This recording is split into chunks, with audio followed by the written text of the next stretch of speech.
जय हिंद दोस्तों, नमस्कार। कैसे हैं आप सब? आशा करता हूं कि आप सब अच्छे ही होंगे। तो चलिए, आपको स्वागत है आपका अपना यूट्यूब चैनल होरिजन एजुकेशन में। तो चलिए, आपके लिए हम लेकर के आ गए हैं अगला बिहार पुलिस का प्रैक्टिस सेट, जो आपके लिए बहुत ही जबरदस्त होने वाला है।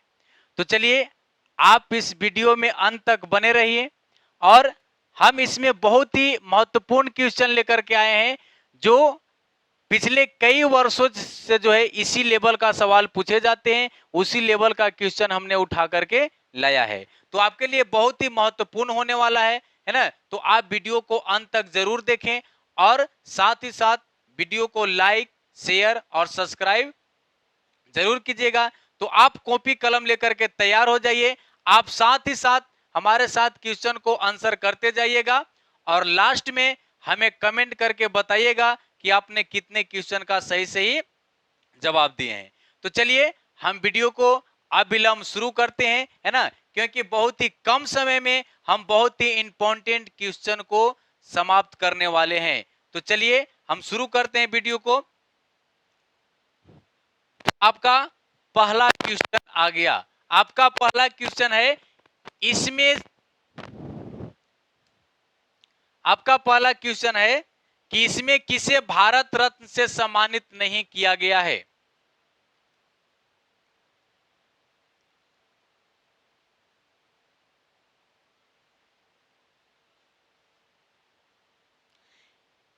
इसमें किसे भारत रत्न से सम्मानित नहीं किया गया है। आपके लिए ऑप्शन है बाबू, आपके लिए ऑप्शन है लता मंगेशकर, ध्यानचंद, सत्यजीत रे, सचिन तेंदुलकर।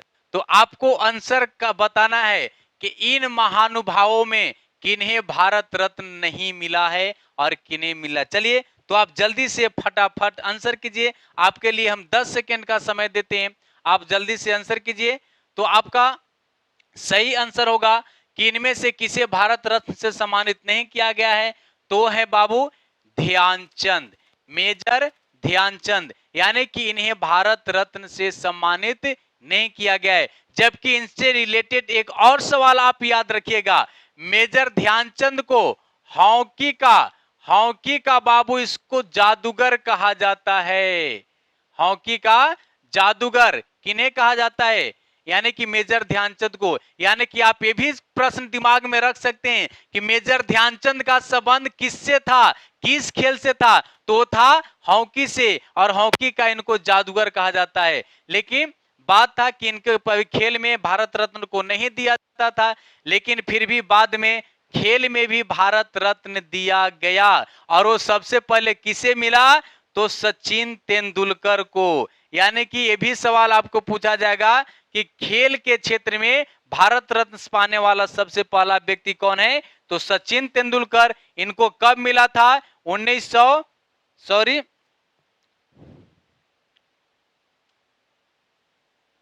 सचिन तेंदुलकर को मिला था 2014 में। कब मिला था बाबू, 2014 में। और यह किस खेल से संबंधित है, तो क्रिकेट से। यानी कि तेंदुलकर को क्रिकेट का भगवान भी कहा जाता है। भली भांति जानते हैं, क्योंकि क्रिकेट का तो सब लोग दीवाना है, हमें भी जानते हैं।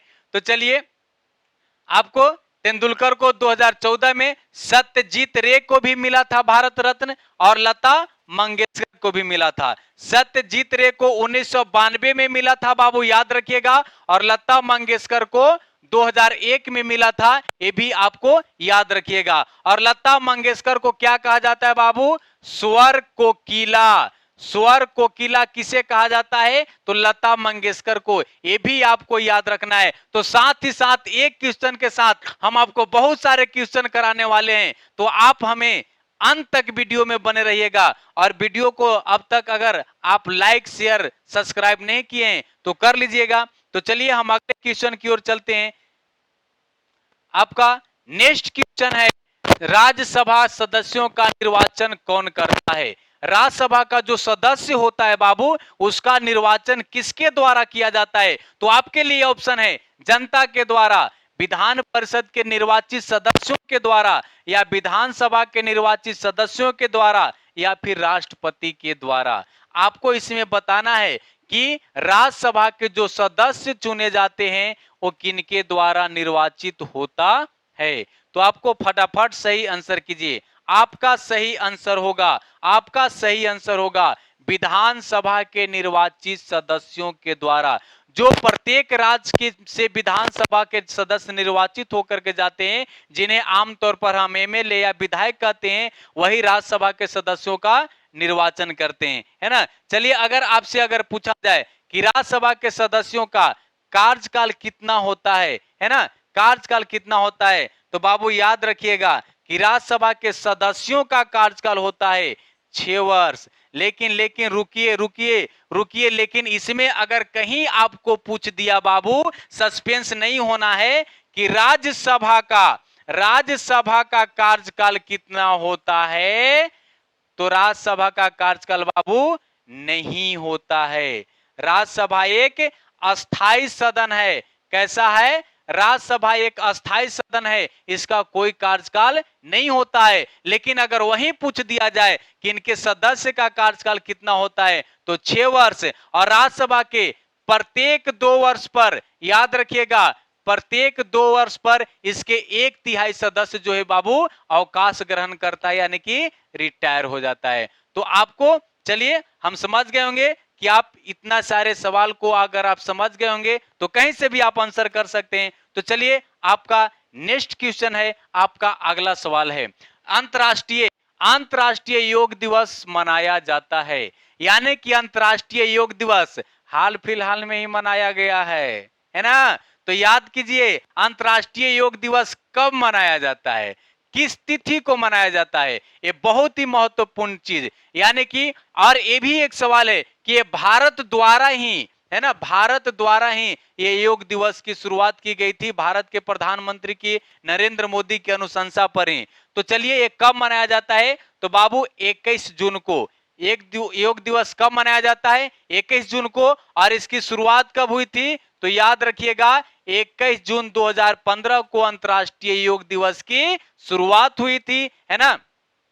और भारत में 84 देशों के गणमान्य लोगों के द्वारा, है ना, ये दिल्ली के राजपथ पर जो है ये योग कर करके जो है योग दिवस की शुरुआत किया गया था, ये भी आपको ध्यान में रखिएगा। तो आपका, चलिए, नेक्स्ट क्वेश्चन है, आपका अगला सवाल है, बिहार में सबसे कम लिंगानुपात वाला जिला कौन है। तो आपको बताना है कि बिहार में सबसे कम लिंगानुपात वाला जिला कौन है। चलिए, फटाफट आंसर कीजिए, जल्दी से आंसर करते जाइए। आपका ऑप्शन है शेखपुरा, पटना, मुंगेर, मधेपुरा। आपको इसमें सबसे कम लिंगानुपात वाला जिला बताना है बाबू, सबसे कम लिंगानुपात वाला जिला। आपका सही आंसर होगा दोस्त मुंगेर। आपका सही आंसर क्या होगा? मुंगेर। तो चलिए, नेक्स्ट क्वेश्चन की ओर चलते हैं। आपका अगला क्वेश्चन है, समतल दर्पण। याद रखिए, समतल दर्पण द्वारा बना प्रतिबिंब हमेशा होता है, यानी कि कैसा होता है। समतल दर्पण में बाबू, यानी कि जो प्रतिबिंब बनता है ना, तो उसका प्रतिबिंब की स्थिति कैसी होती है। आपका ऑप्शन है आभासी और उल्टा, वास्तविक या उल्टा, सीधा और आभासी या वास्तविक। इन 4 ऑप्शन में से आपको आंसर करना है, फटाफट कीजिए, कि समतल दर्पण में बना प्रतिबिंब की स्थिति कैसी होती है। तो आपका सही आंसर होगा बाबू सीधा और आभासी। समतल दर्पण में प्रतिबिंब कैसा बनता है दोस्त? सीधा और आभासी, याद रखिएगा। चलिए, आपका नेक्स्ट क्वेश्चन है, फटाफट जितना जल्दी जल्दी आप आंसर कीजिए, जितना जल्दी आंसर कीजिए। आपका है, राष्ट्रीय स्वयंसेवक संघ का निर्माण कब हुआ? राष्ट्रीय स्वयंसेवक संघ का निर्माण कब हुआ? आपका ऑप्शन 16 अगस्त 1935, 27 सितंबर 1925, 26 जनवरी 1950, 15 अगस्त 1942। आपको इन 4 ऑप्शन में से सही आंसर करना है, जल्दी से फटाफट आंसर कीजिए। तो आपका सही आंसर होगा बाबू, सही आंसर 27 सितंबर 1925 को राष्ट्रीय स्वयंसेवक संघ की स्थापना की गई थी, शुरुआत की गई थी। तो चलिए, आपका नेक्स्ट क्वेश्चन की ओर हम चलते हैं। आपका अगला सवाल आ गया, मेगास्थनीज किसके राज दरबार में आया था? बहुत ही वेरी वेरी इंपॉर्टेंट लगा लीजिए, है ना, ये बहुत सारे एग्जाम में पूछे जाते हैं, है ना। मेगास्थनीज किसके राज दरबार में आया था? आपको बता दें कि मेगास्थनीज कौन था बाबू? तो मेगास्थनीज जो था सेल्यूकस, सेल्यूकस निकेटर का, जिसको कहते हैं सेल्यूकस निकेटर का राजदूत था, है ना। सेल्यूकस निकेटर का राजदूत था और इसका राजदूत बनकर के आया था, लेकिन वह किस शासक के दरबार में आया था? आपका ऑप्शन है चंद्रगुप्त मौर्य, बिंदुसार, हर्षवर्धन या इनमें से कोई नहीं। किसके दरबार में आया था भाई? जल्दी से आंसर कीजिए, जल्दी से आंसर कीजिए। तो आपका सही आंसर होगा चंद्रगुप्त मौर्य, चंद्रगुप्त मौर्य, है ना। चंद्रगुप्त मौर्य, ये इसी के दरबार में कौन आया था? मेगास्थनीज। और मेगास्थनीज से एक और वेरी वेरी इंपॉर्टेंट सवाल याद रखिएगा कि इंडिका, इंडिका पुस्तक जो बाबू है, इंडिका बहुत ही महत्वपूर्ण पुस्तक है। इंडिका पुस्तक किसने लिखा था? तो मेगास्थनीज ने लिखा था। किसने लिखा था बाबू? मेगास्थनीज ने इंडिका पुस्तक लिखा था। और जो किसके दरबार में आया था? चंद्रगुप्त मौर्य, चंद्रगुप्त मौर्य के दरबार में आया था। बात को समझ गए? तो चलिए हम नेक्स्ट क्वेश्चन की ओर चलते हैं।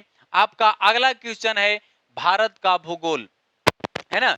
भारत का भूगोल नामक पुस्तक किसने लिखा? चलिए जल्दी से आंसर कीजिए। आपका ऑप्शन है अल-बरूनी, प्लिनी, टॉलमी, मेगास्थनीज। आपका ऑप्शन है, जल्दी से आप आंसर कीजिएगा। भारत का भूगोल नामक पुस्तक किसने लिखा था, है ना। भारत का भूगोल नामक पुस्तक किसने लिखा? तो आप जल्दी से आंसर कीजिए। और आपका सही आंसर होगा बाबू टॉलमी, टॉलमी, है ना। भारत का भूगोल नामक पुस्तक किसने लिखा बाबू? तो टॉलमी ने लिखा था। ये वेरी वेरी इंपॉर्टेंट सवाल लगा लीजिएगा। तो आपका नेक्स्ट क्वेश्चन है, आपका अगला सवाल है बाबू कि सैंधव सभ्यता, सैंधव सभ्यता का प्रमुख स्थल जो लोथल, याद रखिएगा, लोथल किस नदी के किनारे स्थित है? सैंधव सभ्यता का प्रमुख स्थल लोथल के बारे में आप खुद जानते हैं, लेकिन इसका आंसर करना है कि ये किस नदी के किनारे स्थित है। आपका ऑप्शन सामने है, सिंधु नदी, रावी नदी, सतलज नदी, भोगवा नदी, है ना। तो आपका सही आंसर करना है, जल्दी से फटाफट आंसर कीजिए। तो चलिए इसका सही आंसर होगा बाबू भोगवा नदी। लोथल किस नदी के किनारे स्थित है? तो भोगवा नदी के किनारे स्थित है। आप माइंड में लगा लीजिएगा। तो चलिए आपका नेक्स्ट क्वेश्चन है, अगला सवाल है केंद्रीय एग मार्ग, केंद्रीय एग मार्ग प्रयोगशाला कहां स्थित है? आपको बता दे एग मार्ग, एग मार्ग एक बाबू प्रतीक चिन्ह है ना, एक प्रतीक चिन्ह है जो क्या, जो खाद्य पदार्थों की शुद्धता को प्रदर्शित करता है। ये भी आपको सवाल में आ सकता है कि खाद्य पदार्थों की शुद्धता को प्रदर्शित करने वाला कौन सा चिन्ह विकसित किया गया है? तो एग मार्ग। खाद्य पदार्थों पर जिसका एग मार्ग का मुहर लगेगा भैया, वही खरीदिएगा, वही खाइएगा, आपका स्वास्थ्य ठीक रहेगा। तो ये एग मार्ग प्रयोगशाला है, यानी कि ये कहां स्थित है? तो आपका सही आंसर होगा नागपुर, सही आंसर होगा नागपुर, है ना। एक मार्ग प्रयोगशाला कहां है बाबू? नागपुर स्थित है। तो चलिए आपका नेक्स्ट क्वेश्चन, यानी कि अगला सवाल, आपका अगला सवाल है स्वतंत्र भारत में बिहार के प्रथम राज्यपाल कौन थे? है ना। आजादी के बाद, यानी कि स्वतंत्र भारत में आजादी के बाद बिहार में बनने वाले पहले राज्यपाल कौन थे? जल्दी से आंसर करो भाई। रामदास दौलत राम, श्री कृष्ण सिंह, अनंत सैनम अयंगर या राजेंद्र प्रसाद? जल्दी जल्दी फटाफट आंसर कीजिए, है ना। इसमें भारत के प्रथम बिहार के प्रथम राज्यपाल कौन थे? तो आपका सही आंसर होगा जय रामदास दौलत राम, जय रामदास दौलत राम। ये बिहार के प्रथम राज्यपाल हुए बाबू। यही अगर मुख्यमंत्री पूछा जाए, प्रथम मुख्यमंत्री कौन थे, प्रथम मुख्यमंत्री कौन थे? तो कौन थे? श्री कृष्ण सिंह। कौन थे? श्री कृष्ण सिंह आपको प्रथम मुख्यमंत्री थे। ये श्री कृष्ण सिंह आपको प्रथम मुख्यमंत्री थे। तो चलिए अगर प्रथम महिला मुख्यमंत्री की बात किया जाए बिहार में, तो प्रथम महिला मुख्यमंत्री कौन थी बाबू? श्रीमती राबड़ी देवी। कौन थी? श्रीमती राबड़ी देवी, लालू यादव की पत्नी है ना, लालू यादव की पत्नी। ये भी बिहार में इतिहास से दर्शाता है हो कि अंगूठा छाप यानी कि बिना सिग्नेचर करने वाला भी देश के मुख्यमंत्री और प्रधानमंत्री राष्ट्रपति बन सकता है ना। तो चलिए, बिहार के प्रथम महिला मुख्यमंत्री श्रीमती राबड़ी देवी। लेकिन आपका क्वेश्चन था प्रथम राज्यपाल कौन थे, तो याद रखिएगा जयराम दास दौलतराम। तो चलिए, आपका नेक्स्ट क्वेश्चन अगला सवाल है। आपका अगला सवाल है भूमिपुत्र। भूमिपुत्र शब्द किस समस्या से संबंधित है? कुछ आपको उटपुटांग टाइप के नया क्वेश्चन लग रहा होगा, लेकिन भूमिपुत्र शब्द जो है किस समस्या से संबंधित है? तो आपका ऑप्शन है सांप्रदायिकता, क्षेत्रवाद,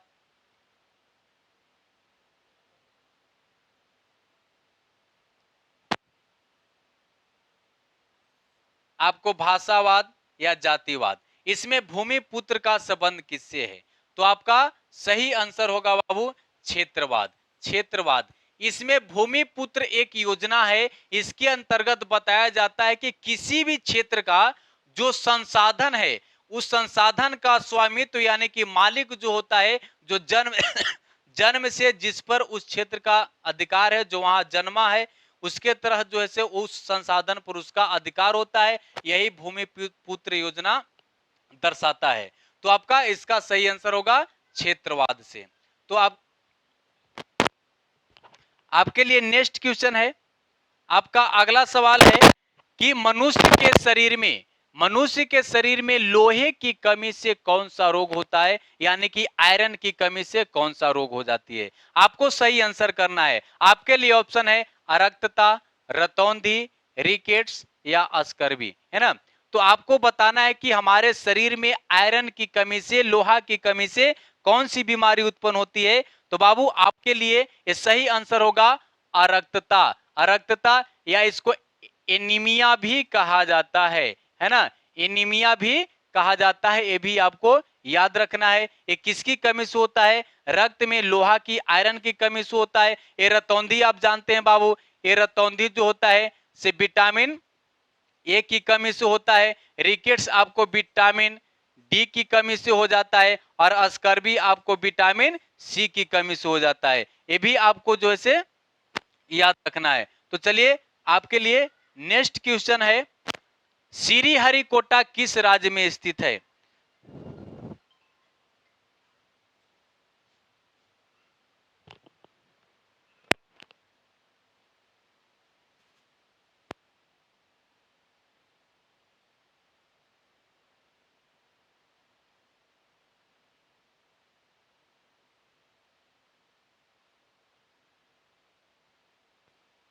तो आपका अगला सवाल है श्रीहरिकोटा किस राज्य में स्थित है?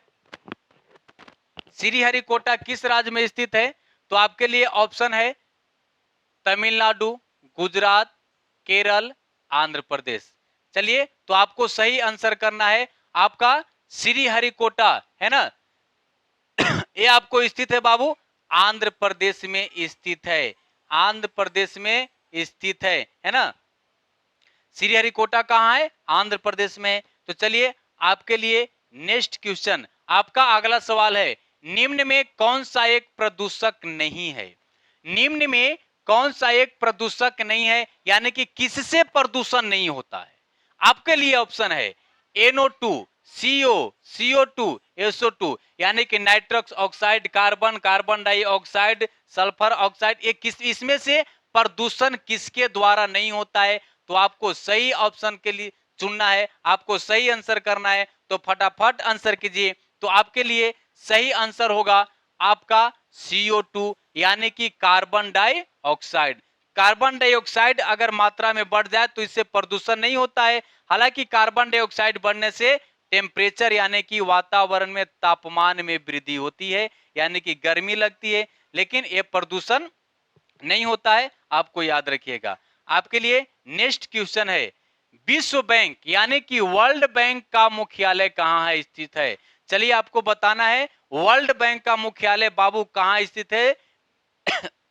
जल्दी से आप आंसर कीजिएगा। आपके लिए ऑप्शन है जिनेवा, न्यूयॉर्क, वियना या वाशिंगटन डीसी। है ना। आपको सही आंसर करना है वर्ल्ड बैंक का मुख्यालय कहां है। जल्दी से फटाफट आंसर कीजिए, फटाफट आंसर कीजिए। चलिए, तो इसका ऑप्शन होगा डी, डी आंसर होगा वाशिंगटन डीसी, यानी कि विश्व बैंक जो अंतरराष्ट्रीय संस्था है इसका मुख्यालय कहां है, वाशिंगटन डीसी में है। तो चलिए, आपका नेक्स्ट क्वेश्चन है, अगला सवाल है, नेपाल के संसद को क्या कहा जाता है। नेपाल के संसद को क्या कहा जाता है। जैसे बाबू आपको बता दें कि जैसे भारत, हर देश का एक संसद होता है, उसको अलग अलग नामों से जाना जाता है ना। तो नेपाल, जैसे भारत का संसद को संसद के नाम से ही जाना जाता है, तो उसी प्रकार से नेपाल का जो संसद है उसको किस नाम से जाना जाता है, तो संसद, पीपुल्स असेंबली, राष्ट्रीय पंचायत या मजलिस। आपको फटाफट आंसर कीजिए, जल्दी से आंसर कीजिए, बहुत ही इंपॉर्टेंट सवाल है, आप जल्दी आंसर कीजिए।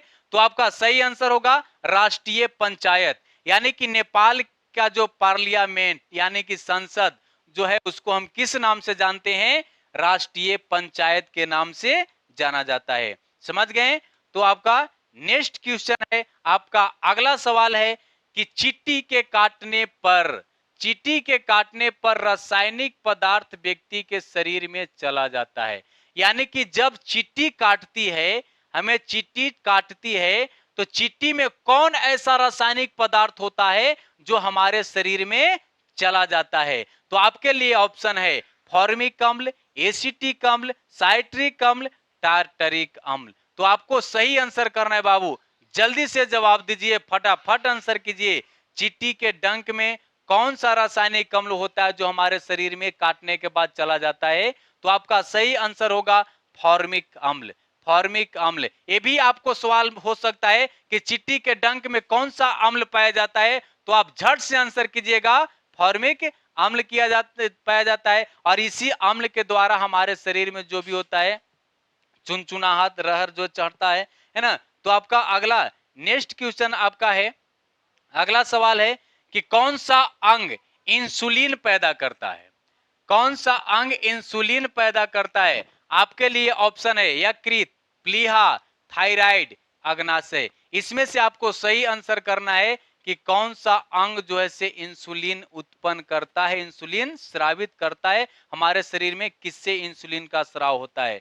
तो आपका सही आंसर होगा बाबू अग्नाशय, अग्नाशय। ऑप्शन नंबर डी आपका सही होगा, अग्नाशय के द्वारा है जो है इंसुलिन स्रावित होता है ना। तो चलिए, हम अगले क्वेश्चन की ओर चलते हैं। आपका नेक्स्ट क्वेश्चन है, सलारगंज संग्रहालय कहाँ स्थित है। ये बहुत ही इजी क्वेश्चन है, आसान क्वेश्चन है, लेकिन इंपॉर्टेंट क्वेश्चन है। चलिए, तो ये लास्ट क्वेश्चन है, सलारगंज संग्रहालय कहाँ स्थित है, और इसका आंसर हम आपके ऊपर छोड़ देते हैं। आप कमेंट करके आप हमको इसका आंसर भेजिएगा, देखते हैं कि कितने लोग आंसर सही सही भेज पाते हैं, ये आपके लिए हम छोड़ते हैं। तो इसी के साथ हम इस वीडियो को यहीं पे रोकते हैं। आपको मिलते हैं हम अगले वीडियो में, मिलते हैं अगले सेट में, मिलते हैं। तो तब तक के लिए जय हिंद, जय भारत।